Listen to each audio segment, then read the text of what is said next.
Good morning, second block, and good afternoon, fourth block. I was going to go over this with you live, but if you are in my homeroom, you know that I was having concerns with my internet this morning.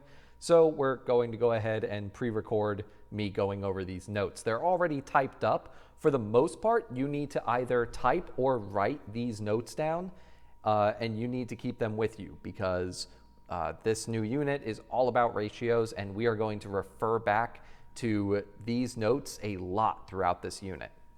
So first of all, what is a ratio? A ratio is a comparison between two or more quantities.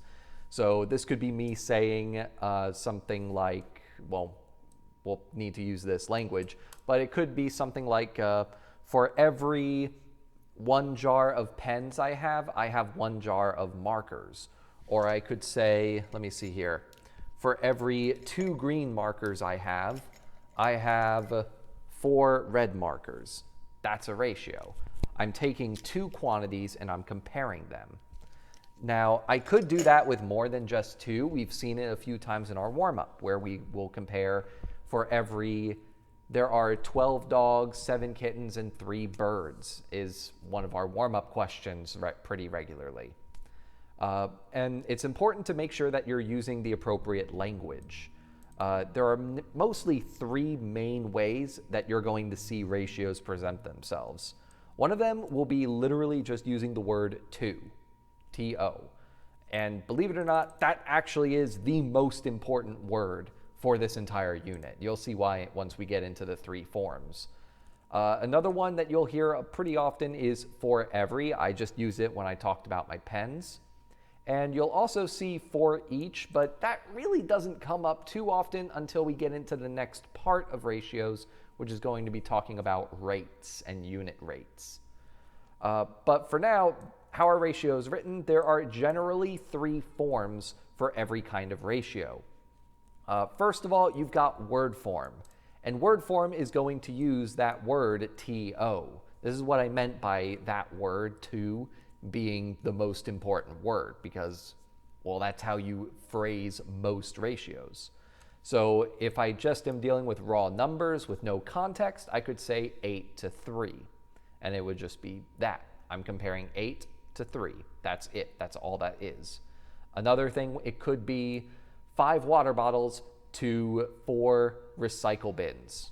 Again, just using that word to, only this time I have context. I have water bottles and I have recycle bins. I have labels for them. And then the last example we've got is 2 pens to 3 kids.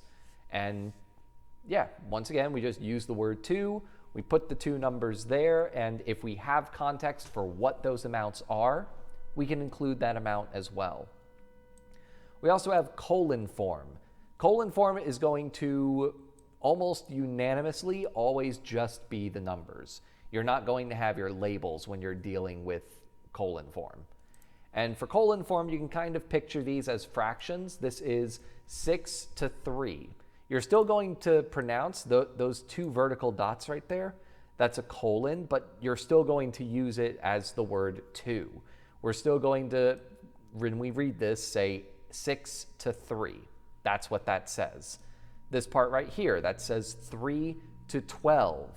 And this part down here, that's going to say 1 to 1. And that's what colon form is. For fraction form, it's going to be the same as colon form in that you're just going to pronounce the slash or the fraction piece as being the word 2, but it's not actually a real fraction. It is a ratio. And that's going to bring me to this special note down here in just a minute. Let me zoom in just a little bit. But for fraction form, this right here, we're not going to call it 3/4 because that would mean it is a fraction and not a ratio. If we are reading this as a ratio, we need to say it is 3 to 4. Numerator to denominator, 3 to 4. The other 2, I wrote the fractions side by side to make it a little easier. But the next fraction or the next ratio would be 5 to 10. That would be 5 to 10. And the last one is going to be 6 to 3. That's going to be 6 over 3, so it's 6 to 3. Now, normally you would, if this was just a regular fraction, you would simplify 6 to 3 to just be 2 wholes. 2 over 1, so it would just be 2. Here's an important thing though.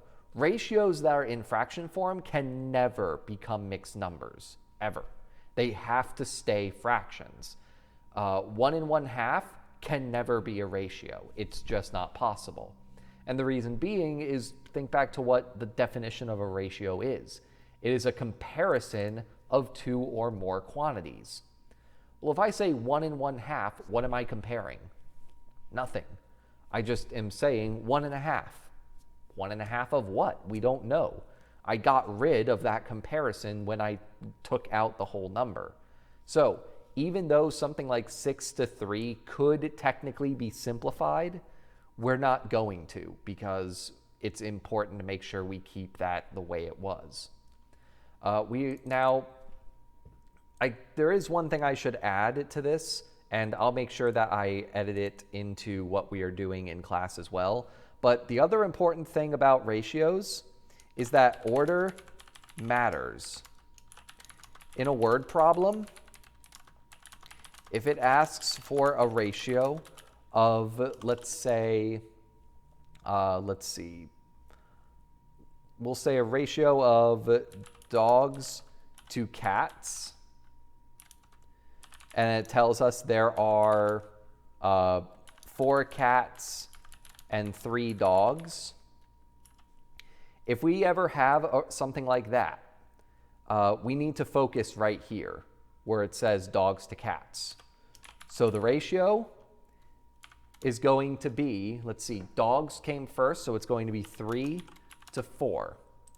The reason we're going to do it like that is right here. It says dogs to cats. The dogs needs to be the first thing. Dogs needs to be number 1. So the dogs, that should be the first number right here.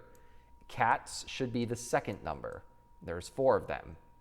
So it should be in that order. Order does matter a lot with ratios. And that's going to be how that works. Whoop. Yeah, we'll get rid of all that.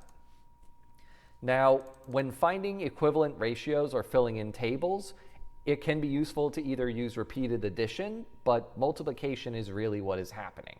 We'll get more into the difference between repeated addition and multiplication in a bit, but for now, here's a little example to help you out with the homework that we're going to be doing. The homework is going to be from this book. Now, this is the correct workbook. I know I've shown you this and talked about it a bunch, but now it's in a recording for our notes, so hopefully you've got this. This is the book we want. It's not going to say that on the front, written in black Sharpie. That's a note for me. But this is how thick the real book is. There was a second workbook we initially gave out at the start of the year. That one is a testing booklet to help us for the end of the school year to prepare for the EOG. This is the one that actually has workbook activities. But some of the problems are going to be dealing with ratio tables, so I want to get you prepared for that.